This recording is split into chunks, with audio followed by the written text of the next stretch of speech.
Hello my friends, I recently started watching the anime Yasuke, and although I only started watching it, I already have something I can teach you about it. So, from what I've seen so far, two African cultures have been referenced in the show, one being the Benin and the other being the Yao. Now I've talked about the Benin in previous videos, but never the Yao, so let's talk about them real quick. The main character, Yasuke, claims to be from the Yao ethnic group. The Yao people's heartland is in Mozambique, but they can be found in some other countries as well, including Malawi, Tanzania, and some in Zimbabwe. Generally speaking, the Yao are farmers and fishermen, and occasionally they do some hunting while waiting for the time to harvest crops. Some of their common crops include maize, green leaf vegetables, beans, cassava, bananas, pumpkins, groundnuts, onions, and tomatoes. Some cash crops are grown as well, like tobacco. They also have various animals for livestock, like chickens, guinea fowls, pigeons, goats, and on rare occasions, sheep, rabbits, and ducks.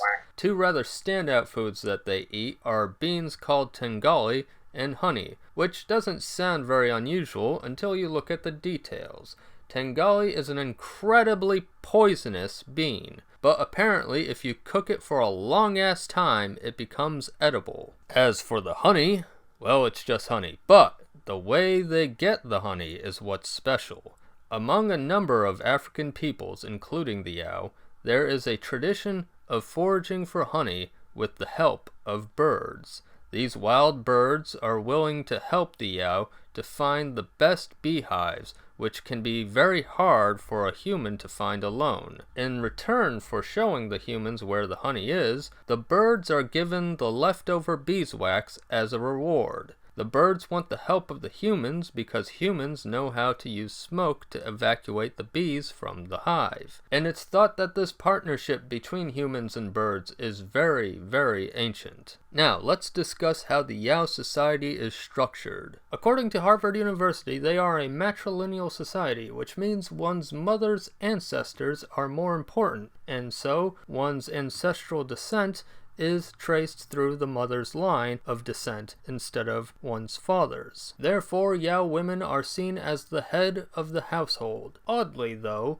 they are still under the authority of their brother. So it's not exactly a feminist paradise, but apparently women in these matrilineal societies are generally more empowered than women from patriarchal cultures. For example, among the Yao, when a man and woman marry, the man may not always bring his wife to his village to live. Additionally, the son-in-law is not strongly joined to his wife's family, and in fact, a woman's husband is often called the current husband. So, compared to patriarchal societies, the matriarchal women of the Yao seem to have a lot of authority. Now, as I mentioned earlier, the Yao heartland is in Mozambique. To be more specific, this heartland is a fertile area marked by a series of hills, and according to Yohanna B. Abdullah, who was a Yao man himself, the entire Yao nation regards one of these hills as its place of their origin, and they call it Yao Hill. Unfortunately, I can't locate Yao Hill on Google Maps, but it's likely somewhere within this highlighted region of Mozambique. This kind of legend is not unique, though, to just the Yao people. Apparently, their neighbors, the Lomwe people, venerate Namuli peaks, and the Maravi peoples see the hill called Kapalintiwa as their place of origin. Surprisingly, though, there is another tradition among the Yao who live in what is now the country of Malawi that declares that man was created on an island in the midst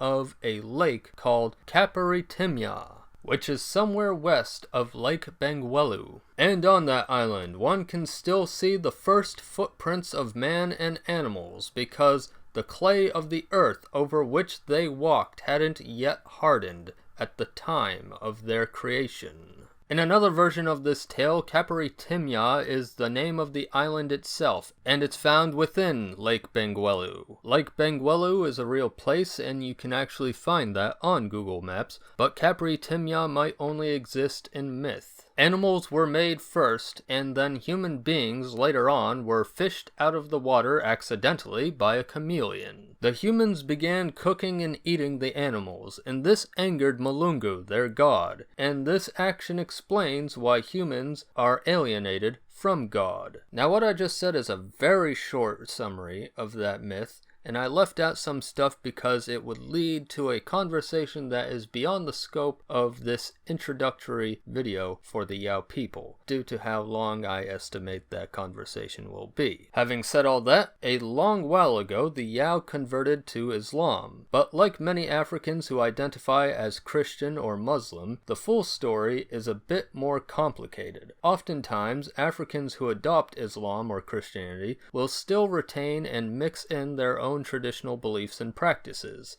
In the case of the Yao, they are one of the few East Africans who still perform masquerades, which is not something that would typically coexist with Islam. Now originally I planned to discuss the masks in this video, but producing videos often takes a lot of time, so for time management reasons we will have more than one video about the Yao. The exact number I've yet to determine, but another Yao related video besides the masks might be, for example, delving deeper into the Yao's pre-Islamic religion. Another example is I'm thinking I'd like to explore that honeybird subject more, and there are subjects on the Yao we haven't even touched on in this video, like proverbs for example, which we can explore another time. But if you're new here, just know that I talk about tons of different African cultures, so expect to see videos about other African cultures too. Also, if you're an anime fan, which is pretty likely if you clicked on this video because of Yasuke, I just want you to know that this isn't the first time I've had a chat related to animation, and it won't be the last. And it's also worth mentioning we've talked about video games here too. So if the anime Yasuke has inspired you to learn more about the peoples and cultures of Africa, then please subscribe to Red Spirit Mask and click the like button and the bell. Thank you for watching.